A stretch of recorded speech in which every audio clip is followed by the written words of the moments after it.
देखो, mutual fund investor को जब दिखता है कि कहीं पैसा सबसे ज़्यादा बढ़ रहा है तो वहाँ पे अट्रैक्ट होके कुछ ज़्यादा पैसा इन्वेस्ट करना स्टार्ट कर देते हैं।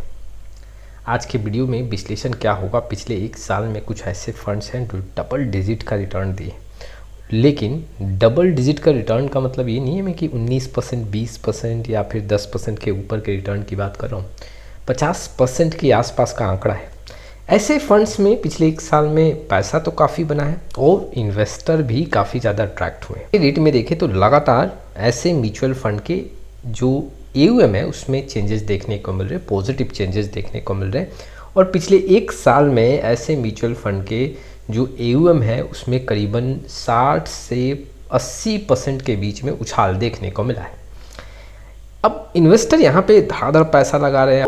ऐसी कंडीशन पे क्या ये सही डिसीजन है? देखो, कई बार आपको कोई फंड्स काफ़ी ज़्यादा अट्रैक्ट करता है तो ज़्यादा पैसा बनाने के चक्कर में आप लालच में ना रहो। जी हाँ, लंबे समय का आंकड़ा देखो। शॉर्ट ड्यूरेशन में कई ऐसे फंड आपको डबल डिजिट में हैंडसम रिटर्न देंगे, लेकिन लॉन्ग टाइम में आंकड़े कमज़ोर हो सकते हैं।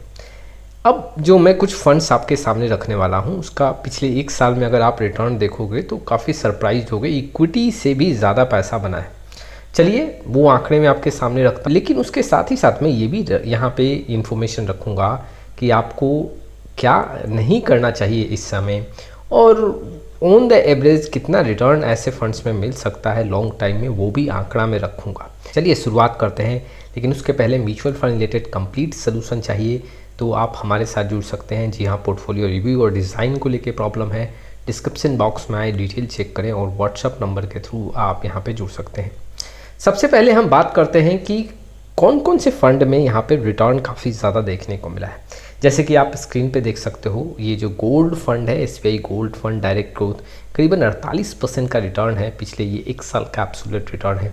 कोटक गोल्ड फंड जो है करीबन 47 से 48, यहाँ भी आंकड़ा देखने को मिल रहा है। ICICI प्रूडेंशियल गोल्ड जो सेविंग फंड है यहाँ भी करीबन 47 से 48। एक्सिस गोल्ड फंड में भी करीबन 47 से 48। SBI गोल्ड ETF में भी यहाँ पे करीबन जो गोल्ड फंड है ETF है जो कि 48% के आसपास देखने को मिल रहा है। और कई ऐसे फंड्स हैं जो 50% के ऊपर का रिटर्न शो कर रहे हैं। अब जो रिटर्न इतना अच्छा खासा देखने को मिल रहा है और लगातार देखो ऐसे फंड्स के रिटर्न भी बढ़ रहे हैं, इन्वेस्टर काफ़ी ज़्यादा अट्रैक्ट हो रहे हैं, पैसा काफ़ी ज़्यादा लगा रहे हैं, अपना पूरा जो इन्वेस्टमेंट है, एलोकेशन है, उसको इंक्रीज़ कर रहे हैं। और अब इन्वेस्टर यहाँ पे क्या गलती कर रहे हैं, इक्विटी फंड से पैसा निकाल के और गोल्ड में यहाँ पे पार्क कर रहे हैं। अपना जो भी एलोकेशन है इक्विटी से कम करके और गोल्ड में इन्वेस्ट कर। इन्वेस्टर को मैं यहाँ पे बताना चाहता हूँ कि अगर आप लॉन्ग टाइम के लिए यहाँ पे इन्वेस्टमेंट स्ट्रैटेजी तैयार किए हो, अपना गोल जो प्रोस्पेक्टिव है वो 10 साल के ऊपर है, काफ़ी ज़्यादा समय आप दे सकते हो, तो फिर आप अपने गोल्ड का जो इन्वेस्टमेंट है, जो गोल्ड फंड पे आप फोकस कर रहे हो, उसका एलोकेशन इंक्रीज़ नहीं करना चाहिए। आप 10 से 15% का एलोकेशन रख सकते हो, लेकिन अगर आप 30% से ऊपर लेके जा रहे हो, 40% एलोकेशन रख रहे हो, तो ये एक गलत डिसीजन है। और वाकई में लॉन्ग टाइम में ऐसे फंड्स में आपको बहुत बड़ा हैंडसम रिटर्न नहीं देखने को मिलेगा। मैं ऐसा क्यों बोल रहा हूँ, मैं आंकड़े आपके सामने रखता हूँ जिसके बेसिस पे आप समझ पाओगे। देखो, पिछले 15-20 साल का मैं आंकड़ा यहाँ पे एनालिसिस किया हूँ और स्पेशली गोल्ड के प्राइस के मूवमेंट का आंकड़ा मैं यहाँ पे आपके सामने रखूँगा।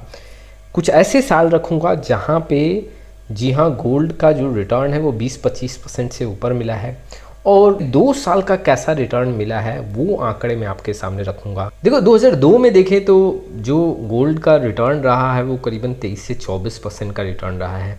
लेकिन 2001 की बात करोगे या फिर 2000 की बात करोगे, ठीक उसके अगले 2 साल का जो आंकड़ा है उसमें सिंगल डिजिट का रिटर्न है और नेगेटिव रिटर्न देखने को मिला। 2003 में भी हमें यहाँ 21 से 22% का रिटर्न गोल्ड के प्राइस में देखने को मिला। 2002 में भी यहाँ पे डबल डिजिट का रिटर्न रहा, लेकिन 2001 यहाँ पे सिंगल डिजिट का रिटर्न रहा, करीबन 2% के आसपास।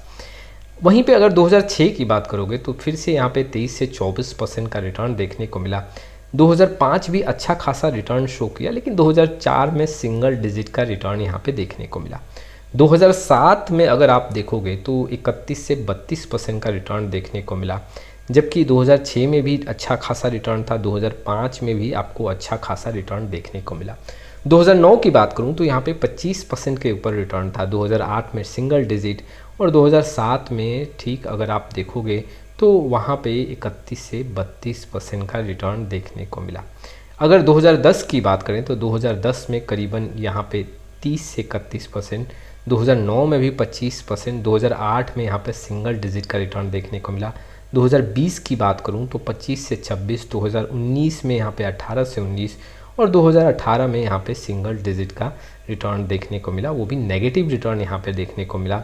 2024 में भी यहाँ पे करीबन 27% के ऊपर का रिटर्न था। यहाँ पे 2023 में से 14%, 2022 में सिंगल डिजिट का रिटर्न देखने को मिला। तो देखो ये क्या है, अगर आप देखोगे जब जब गोल्ड का प्राइस में आपको अच्छा खासा रिटर्न देखने को मिला है, उसके पिछले 2 साल का अगर आप आंकड़ा देखोगे, जैसे कि आप 2002 में डबल डिजिट का रिटर्न था, 2001 में देखोगे तो सिंगल डिजिट है, 2000 में देखोगे तो करीबन नेगेटिव रिटर्न है। तो पिछले 2 साल का आंकड़ा देखोगे तो अगर दोनों को आप एवरेज करके निकालोगे तो करीबन आपको सिंगल डिजिट का रिटर्न देखने को मिलेगा या फिर नेगेटिव रिटर्न देखने को मिलेगा। तो जब जब गोल्ड के प्राइस में आपको अच्छा खासा मूवमेंट देखने को मिलता है तो वहाँ पे ये चांसेस देखने को मिलता है कि उसके अगले साल या तो सिंगल डिजिट का रिटर्न मिलेगा या फिर 2 साल मिला के अगर आप आंकड़ा देखोगे तो सिंगल डिजिट का रिटर्न मिलेगा। उसके पहले भी हो सकता है, ज़्यादा चांसेस है कि सिंगल डिजिट का रिटर्न मिले। और देखो 1990 से लेके अब तक अगर हम आंकड़ा देखें तो जो यहाँ पे गोल्ड के प्राइस में रिटर्न है ऑन द एवरेज 9 से 10% का एक रिटर्न देखने को मिल रहा है। पिछले 5 साल का अगर मैं आंकड़ा देखूं तो रिटर्न यहाँ पे ऑलमोस्ट 14% ऑन द एवरेज देखने को मिल रहा है। मान लो 35-40 साल का पूरा गोल्ड के प्राइस का मूवमेंट देखूं तो यहाँ पे आपको 8% का ऑन द एवरेज रिटर्न देखने को मिला है। तो ये अगर आप सोच के चल रहे हो कि गोल्ड के जो फंड्स हैं उसमें अब अच्छा खासा रिटर्न देखने को मिलेगा, तो हो सकता है कि 6 महीने और 1 साल में अच्छा खासा पैसा बने, लेकिन लंबे समय में आंकड़े यहाँ पे सिंगल डिजिट के रहने के चांस काफ़ी ज़्यादा है। तो यहाँ पे एलोकेशन नहीं बढ़ाना चाहिए सबसे पहली बात, और एलोकेशन भी बढ़ा रहे हैं तो लिमिटेड एलोकेशन के साथ जाए। कई बार आपने देखा होगा कोई सेक्टर फंड, कोई थीमेटिक्स फंड से आपको ज़्यादा अट्रैक्ट करता है, आप पैसा लगाते हो, उसके बाद पैसा बनता नहीं है तो नुकसान में रहता है, या पैसा ज्यों का ज्यों आपका प्रिंसिपल दिखता है और फिर बाद में मायूस होकर वहाँ से आप एग्जिट लेते हो। गोल्ड के प्राइस में जो मूवमेंट देखने को मिल रहा है, हो सकता है 1 साल 1.5 साल ये कंटिन्यू देखने को मिले, लेकिन जैसे ही मार्केट में रिकवरी होगा वहाँ पे रिटर्न कम बनता हुआ देखने को मिलेगा। अभी अगर देखोगे तो जो मार्केट में अप्स एंड डाउन्स काफ़ी ज़्यादा देखने को मिल रहा है, मार्केट काफ़ी ज़्यादा वोलेटाइल है और इसके चलते गोल्ड के प्राइस में अच्छा खासा रिटर्न मिल रहा है और इन्वेस्टर को अट्रैक्ट कर रहा है। तो ये गलती आपको नहीं करना है कि अपना इक्विटी का फंड बेच के और हम गोल्ड में शिफ्ट करते जाएं, गोल्ड में पैसा लगाएं। अगर आप इस समय अपना पूरा पैसा गोल्ड में इन्वेस्ट करते जा रहे हो तो ये सबसे बड़ा रिस्क ले रहे हो। पैसे में नेगेटिव रिटर्न के चांस तो कम होंगे, लेकिन ज़्यादा पैसा नहीं बनेगा, जो आपका स्पेसिफिक गोल है वो कंप्लीट नहीं होगा। नोटिस किया होगा जब जब मार्केट में काफ़ी ज़्यादा वॉलेटिलिटी देखने को मिलता है तब तब यहाँ पे गोल्ड के प्राइस में अच्छा खासा रिटर्न देखने को मिलता है, जो कि अभी देखने को मिल रहा है। इन्वेस्टर को ये भी समझना चाहिए कि देखो डाइवर्सिफिकेशन सही है, लेकिन ओवर डाइवर्सिफिकेशन के साथ अगर आप कंटिन्यू करते हो तो कहीं ना कहीं आपको नुकसान फेस करना पड़ेगा। कमेंट बॉक्स में अपना राय ज़रूर दें कि आपके पोर्टफोलियो में अगर मान लो गोल्ड के कोई फंड है तो कितना एलोकेशन है और आपका क्या सुझाव है। आज के लिए बस इतना ही, फिर मिलेंगे एक नए वीडियो के साथ, तब तक के लिए जय हिंद जय भारत।